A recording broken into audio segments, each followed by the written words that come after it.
and welcome back to another episode of A Cup of Jess, where we talk business, real life, and how to have strategies to build businesses that are meaningful.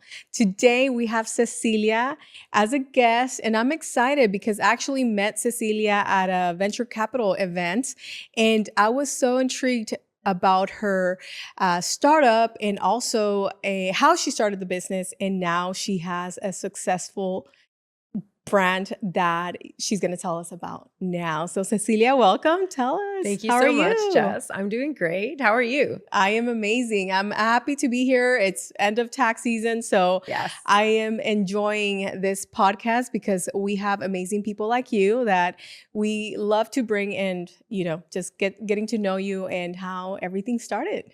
Well, it's a pleasure to be here. I'm excited to share all about jazz and have a cup of jazz with Jess. That's amazing. Yes. So tell us a little bit about you. Who is Yeah. Cecilia? Where are you from? How it all started. Yes. Well, I am originally from Mexico City. Awesome. I was born in Mexico City and grew up a little bit in California and back and forth. And so I moved to Texas about, I want to say 4 years ago. I was in the middle of doing my MBA when I came up with this idea of creating a beverage brand that could bring to life all of the experiences that we love about the rituals of drinking. So prior to starting this company, I actually used to be a mezcal girl. Like I used to make mezcal in Mexico. I had a mezcal brand that we sold in the US, all across the West Coast. And so I spent many years working with agave producers, learning about agave distillation techniques and just really kind of like in depth of the drinking culture of Mexican spirits. Correct. And if you are Mexican, you know that drinking is part of it. So. Exactly. And so drinking is a big part of our culture, whether you're Mexican, Latina, or pretty much anywhere, any part of the world, right? And so I actually quit drinking 8 years ago. And that's when I started really living the experience of like, okay, a life without alcohol, what does that mean? And discovering just the parts of myself that I just really enjoy without drinking, but also kind of feeling like a little left out of the experience of celebration within our culture. The FOMO. Right? Yes, exactly. And so that really was what led me to create a beverage that could still include all of those aspects that we love of drinking culture, the celebration, the flavors, the family gatherings, just the joy of coming together through a beverage. And so that's how jazz began, as this beverage that brings to life that ritual of drinking without the alcohol. Awesome. Well, that answers pretty much that what functional cocktail means to you, right? So the functional aspect of it is really just adding that extra that beverages have, right? Yes. Because when you're drinking alcohol, you're either drinking it to relax or to kind of like, put a little something into the moment. Hey, like I have some guests that they're just, hey, maybe I should drink a little bit before alcohol before the podcast. That little like courage that you need. And so that's why we decided to add functional ingredients. Like for example, ashwagandha is a root that helps you relax. And so we add ashwagandha in our paloma. So when you want to have that moment where it's like you're feeling a little overwhelmed because there's something stressful, or you're coming home after a long day, you have a little paloma libre to just unwind. No, that's awesome. Yeah. I'm excited to try it. And honestly, I feel really great because like you said, there's times that you want something, but then you don't want that feeling afterwards. Absolutely. Of like the next day feeling tired. Yeah. Just very like with headache and you can't function, right? So with that being said, what makes alcohol-free functional drinks different from a mocktail? That's a great question, actually. Mm-hmm. So a mocktail, it would technically, like, we fall under the classification of a mocktail. I think the main reason of like what people know as mocktails today and what we are creating is the number one distinction is the flavor.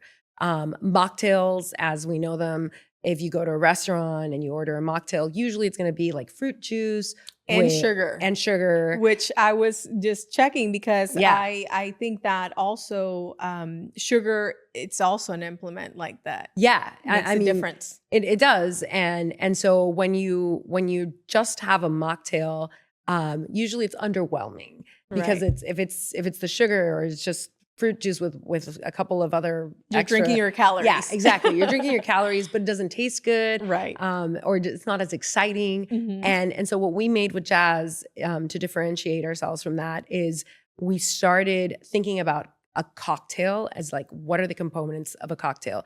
You start with a base, your spirit, whether it's mezcal, tequila, rum. You start adding modifiers to that, lime, a little bit of grapefruit, and also there's the extracts and the botanicals that we use that aren't ingredients that are easily accessible. Like we work with flavor houses across the world. Wow. to that distill these extracts from real ingredients.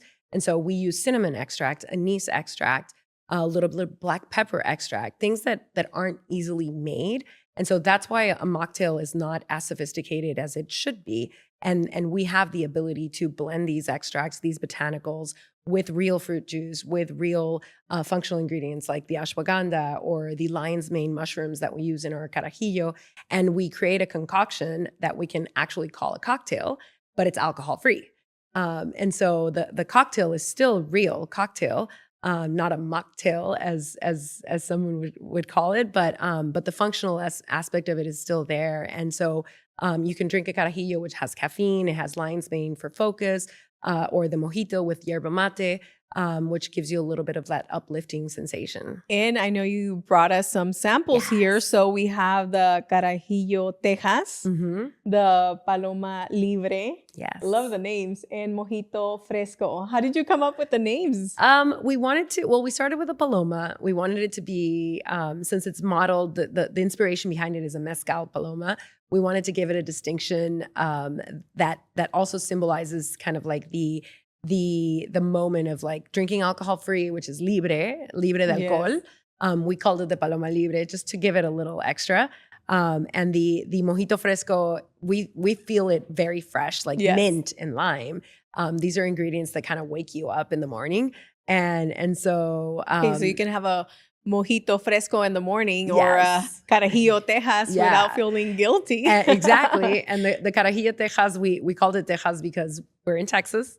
And we are a proudly Go Texan, boldly made in Texas product.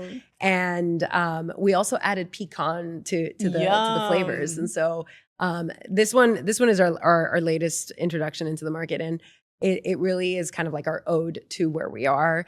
And we want to be a company that develops and grows in Texas. Awesome. And tell me, one, where they can find these drinks, and two, who is your ideal client? Customer. Yes. Well, we can find these at every Whole Foods across Texas. We're also in a couple Whole Foods in Southern California, Arizona, and Las Vegas. Awesome. And at HEB, we have launched officially at 25 stores in the Austin and San Antonio area. And we're in a couple independent retailers as well, like Tiny Grocer in Austin, which is a beautiful little boutique store.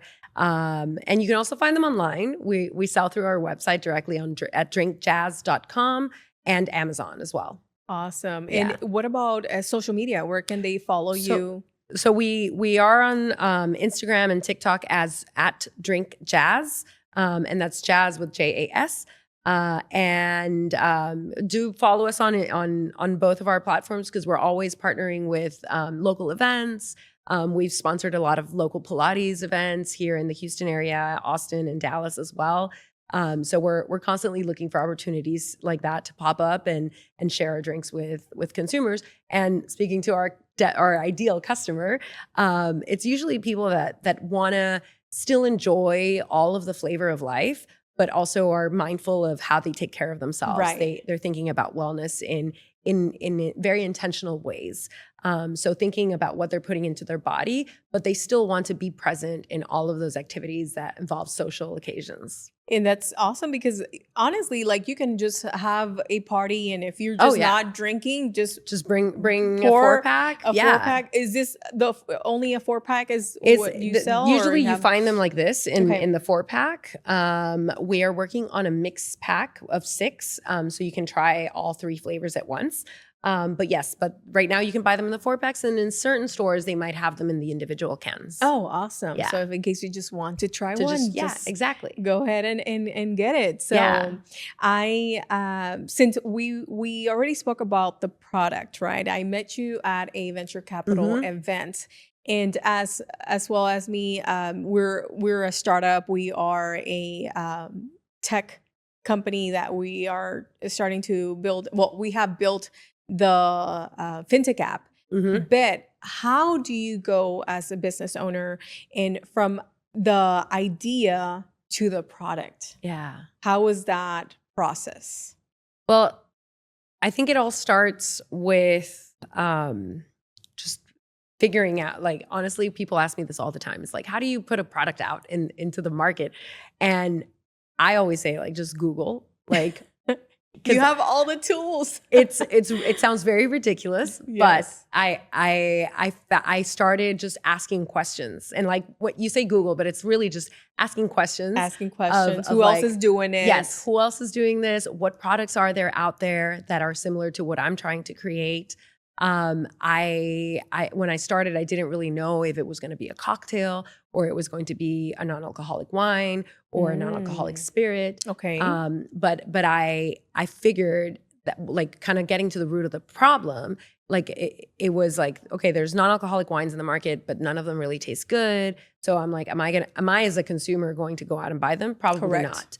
not. And so I wanted to create something that was like the full package. And so it was a challenge figuring out how to make it, like how to put these ingredients together. But I really just started in my kitchen. Like it was really just my co-founder and I started experimenting in our kitchen with different flavors, different ingredients, just making our own extracts at the beginning.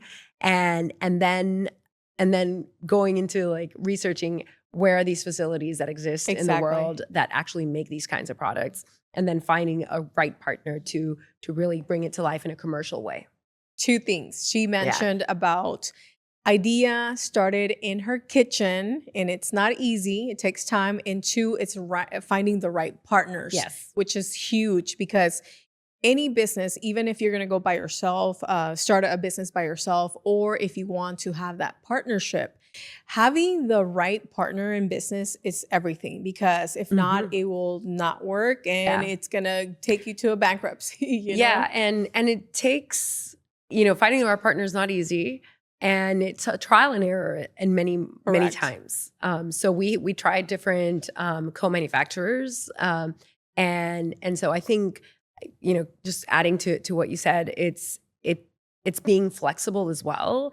And being willing to kind of just not, like, being willing to lose a little bit at the beginning. Correct. Where it's like, okay, if I'm trying something, how much am I willing to lose to The learn? risk. Yeah, the risk. Taking the risk. Yeah, to take that risk, and being able to pivot if that doesn't work, and pivot quickly. Correct. Yeah. And not sit there and cry and, Exactly. oh, I should have done this. No, like, what is the next step? What is the solution and all that good stuff? So from the idea in the kitchen to now being at Whole Foods, because honestly, this is inspiring to me, because it's huge. You're already out there selling it. How long did it take you? Oh, wow. Years, months? Yes. Years. Because it's not easy. It's not from one day to another. I mean, the idea started in 2020. Wow. So it's been 6 years now. COVID has good and bad. So for some people the ideas came, and here we are. The idea came, and it didn't become actually real. Like, our first commercial version of the product came out in 2023.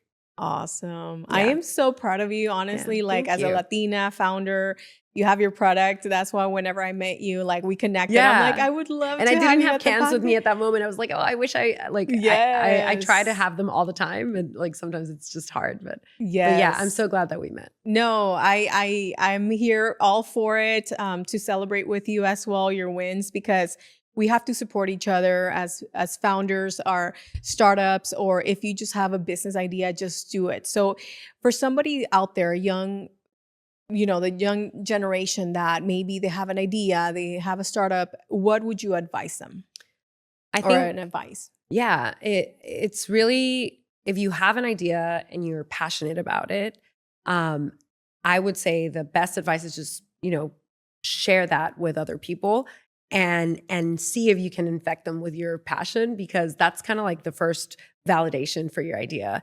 And so it's it's scary to think about all these steps that go after when you say, okay, I want to do this. How am I going to do it?